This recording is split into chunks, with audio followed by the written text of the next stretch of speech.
Hola, hoy voy a hablar de la alimentación para mujeres embarazadas. ¿Qué se debe comer y qué no se debe comer?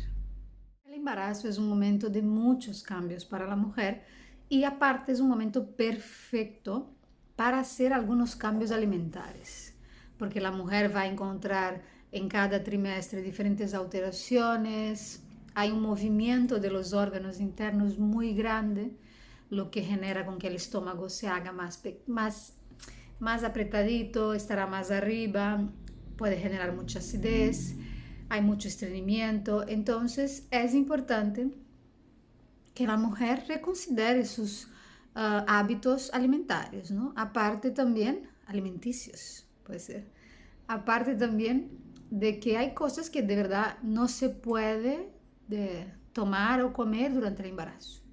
Antes de más nada, recordar que lo más importante durante el embarazo, principalmente en el primer trimestre, es que conectes con tu sentir, con tu proceso, porque el primer trimestre es este momento de acidez, de mareos, de asco, ¿no? Y entonces como comer lo que tú sientas y tengas ganas y permitirte sin preocupación. También me gusta hablar de la cuestión del embarazo en que toda la gente te va a decir qué tienes que hacer y qué no tienes que hacer, que es una cosa un poco pesada, ¿no? Y que te confunde, porque el embarazo es un momento de vulnerabilidad, entonces te sientes como perdida, ¿no? Y si es el primer hijo, más aún. Entonces recomiendo que te centres y que conectes con lo que tu cuerpo pide, porque a lo mejor eres una persona que comes mucha carne y de pronto quieres volverte vegetariana y no pasa nada, ¿no? O al contrario. Entonces la escucha del cuerpo es el principal en el embarazo. Hay muchos mitos del embarazo que dicen que, por ejemplo, las mujeres tienen que comer por dos y esto no es verdad.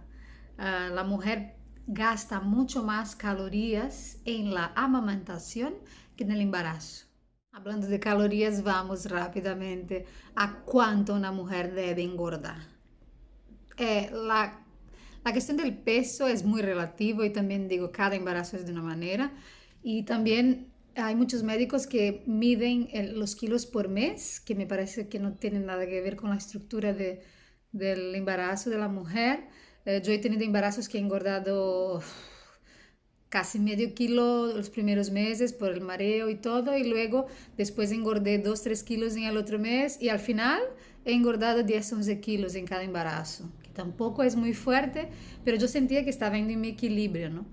No prestar tanto la atención en la cantidad de kilos, porque piensa que, por ejemplo, um, la mujer va a tener un aumento de 40 a 50% del volumen sanguíneo. Luego, la placenta, más o menos, tiene como 1 kilo de peso, ¿vale? El líquido amniótico también 1 litro. Luego el bebé va a pesar entre 3 o 4 kilos, la media, ¿no? Entonces, solo pensando en todas estas alteraciones, la leche también, el pecho aumenta y hay más peso, unos 6 kilos más o menos solamente es solo del proceso de gestación, que no está relacionado a lo que comes.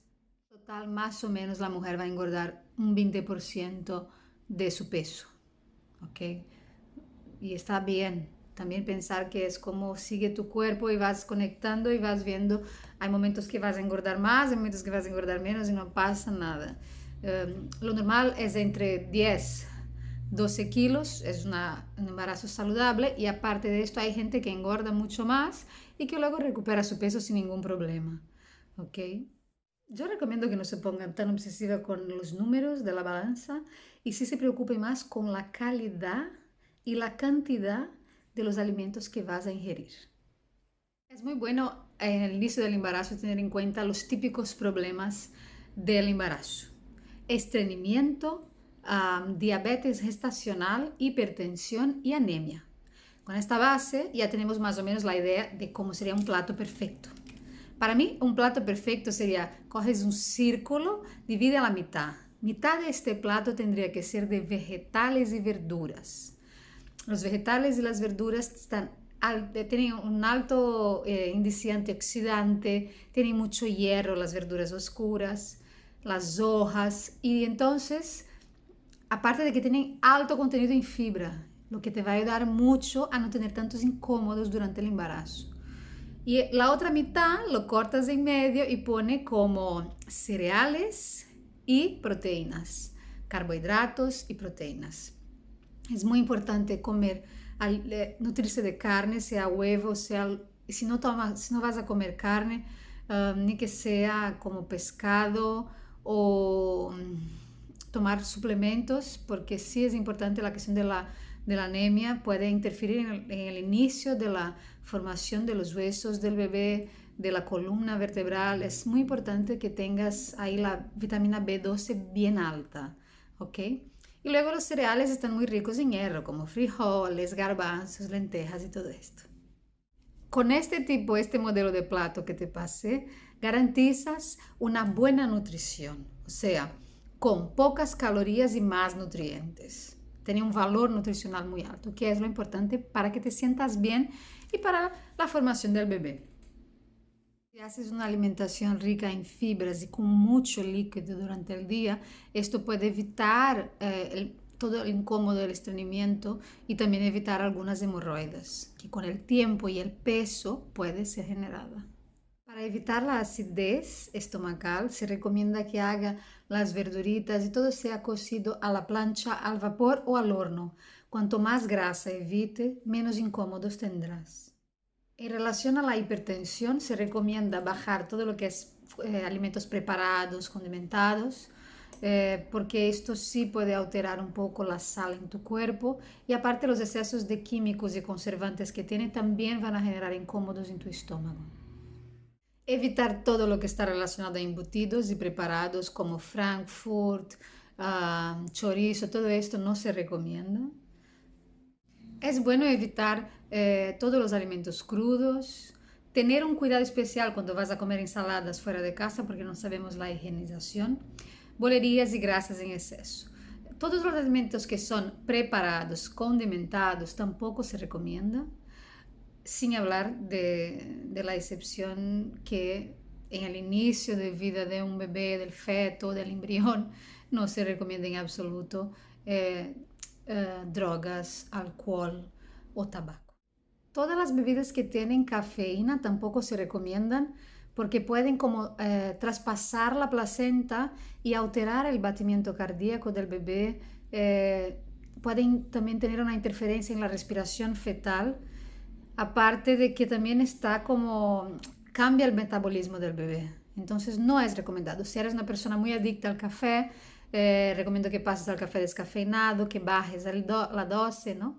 Y también es bueno abrirse a un cambio, porque luego con la amamentación todo esto también puede generar cólicos en el bebé que generan noches sin dormir. Yo recomiendo mucho el uso de suplementos alimenticios en el embarazo. Hay unos que son obligatorios como el ácido fólico, el hierro, para el desenvolvimiento del bebé y para que la mamá no coja una anemia muy fuerte. Y luego la vitamina B12 es súper importante. El omega 369 también. También es importante para el sistema nervioso del bebé, tanto el hierro como el omega 369. Y luego la vitamina D. Claro, lo bueno de la vitamina D es que si estás en un lugar que tiene sol, puedes coger y pasar media hora, una hora al día bajo el sol nutriéndote y si puedes estar más tiempo mejor. Claro que con protección siempre para no tener ningún problema. El desplazamiento que los órganos internos van a tener en tu cuerpo te va a generar al inicio mareo, te va a generar luego mucha acidez. Entonces es bueno que tengas en cuenta que no hace falta que comas grandes reflexiones. No es bueno que comas un buen plato grande. Es mejor que haga entre 5 a 6 pequeñas reflexiones diarias, que puede ser hasta lo que cabe en la palma de tu mano, y ir comiendo poco a poco para que no tengas problemas de incómodo de digestión. Tomar mucha agua para que no tengas ningún problema de infección urinaria. Cuando digo mucha agua, estamos hablando de 1,5 litros, 2 mínimo. O sea, es muy necesario porque la mujer va a perder mucho líquido ahí. Ir al lavabo cuantas veces tenga necesidad. Muchas mujeres dicen, ay, es que no puedo dormir. Yo encontré en mi segundo embarazo una solución.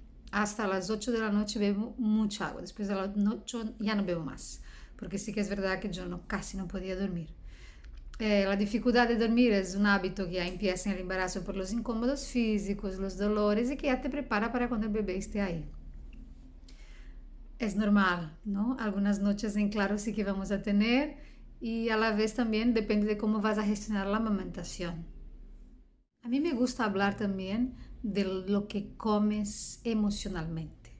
Así como es importante lo que comes y estás ingiriendo de alimento, hay hábitos que a lo mejor tienes que dejar. Hay personas que tienen que dejar de ver, conversaciones que es mejor evitar, retirarse un poco más, ¿no?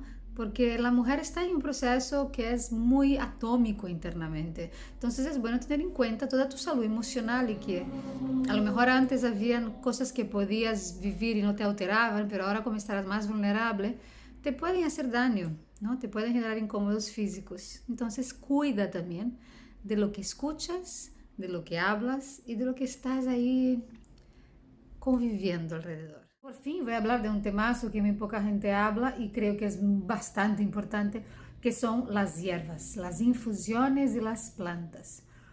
La naturaleza es muy sabia y la verdad que casi el 80% de las plantas sirven para ayudar y potencializar el parto. Es como si la naturaleza hubiera creado un montón de remedios que te pueden ayudar a parir mejor.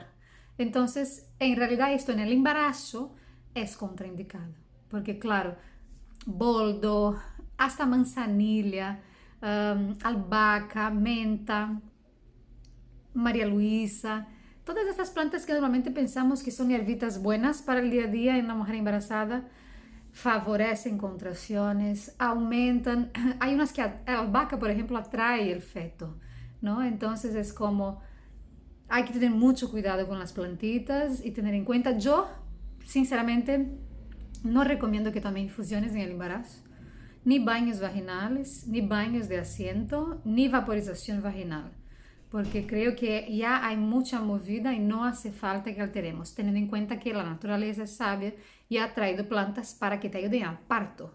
El último mes del embarazo sí que puedes utilizarlas como facilitadoras en el día o la semana más o menos que esté de parto, puedes tomar y ayudar mucho. Y entramos en otro temazo que son los condimentos. Pimienta, comino, jengibre. Hay mucha gente que utiliza en el embarazo y no es recomendado. Porque también son algo natural de la naturaleza y que está de verdad hecho y facilita y ayuda, como hasta la eliminación de fetos muertos se pueden utilizar, pero con un conocimiento básico de una herboristera, una persona que conozca de verdad el conocimiento de las plantas, porque si no puede empezar a tener contracciones cuando no es necesario o perder el bebé antes de la hora en los primeros meses. Entonces tener mucho cuidado con todo lo que es condimento, hierbitas y infusiones. Que por ejemplo hasta el higo facilita la eliminación de la placenta. Se imagina. Y el perejil siempre fue utilizado por veterinarios como abortivo natural. Entonces el laurel también, ¿no? Abre un poco la cervix. Yo voy a dejar aquí abajo en el final de este video una lista, un listado de las hierbas y sus funciones que puedes utilizar en el último mes del embarazo, después de la semana 37, para ir aumentando y facilitando todo. Pero antes no se recomienda. ¿Okay? Si te ha gustado este video, dale un me gusta. Si quieres, puedes compartir con alguien y suscríbete en el canal que voy a estar poniendo más videos sobre esto. Un besito. Chao, chao.